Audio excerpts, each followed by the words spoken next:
क्या आपने कभी सोचा है कि एक छोटे से ब्राह्मण ने केवल 3 पग भूमि मांगकर पूरे ब्रह्मांड को हिला दिया। आज मैं आपको वही अद्भुत लीला सुनाऊंगा जो दान और अहंकार की सबसे गहरी परीक्षा थी।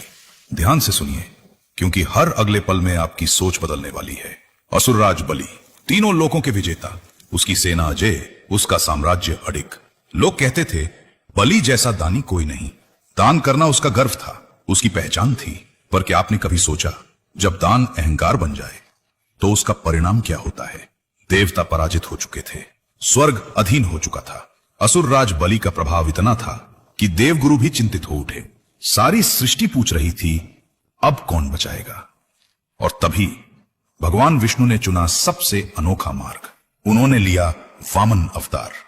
न कोई हथियार, न कोई सेना, सिर्फ एक साधारण ब्राह्मण बालक जिसकी मासूमियत के पीछे छुपी थी अनंत शक्ति।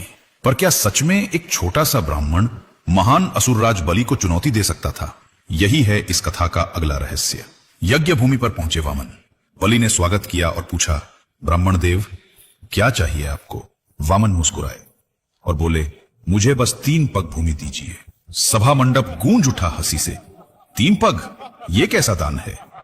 मंत्रियों ने कहा, महाराज, इतना छोटा सा वरदान क्यों? आप चाहें तो पूरे द्वीप दान कर सकते हैं। पर बलि ने सोचा, छोटा मांग रहा है, इनकार करना मेरी उदारता के विरुद्ध होगा, और उसने वचन दे दिया। लेकिन क्या बलि जानता था कि उसकी यही सहमति उसकी पूरी कथा बदल देगी? वामन ने पहला पग रखा, पूरी पृथ्वी नाप ली। दूसरा पग रखा, पूरा आकाश समा गया। और अब बचा तीसरा पग। सभा स्तब्ध थी, देवता आनंदित थे, असुरगण भयभीत।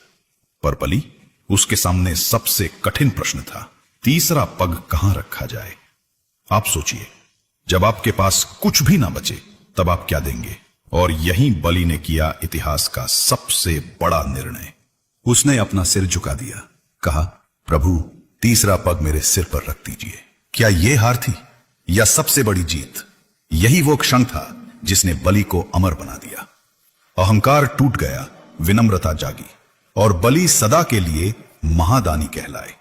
भगवान वामन ने उसे पाताल का अधिपति बनाया और वचन दिया, हे बलि, तुम्हारी दानशीलता युगों तक याद रखी जाएगी। सोचिए, असली विजय तलवारों से नहीं, विनम्रता से होती है। बलि ने साम्राज्य खोया पर सम्मान पाया। उसने सिंहासन छोड़ा पर अमरता प्राप्त की। तो आपसे एक प्रश्न, अगर आज आपके सामने ये 3 पग मांगे जाएं, तो आप क्या देंगे? क्या आप अपना अहंकार छोड़ पाएंगे?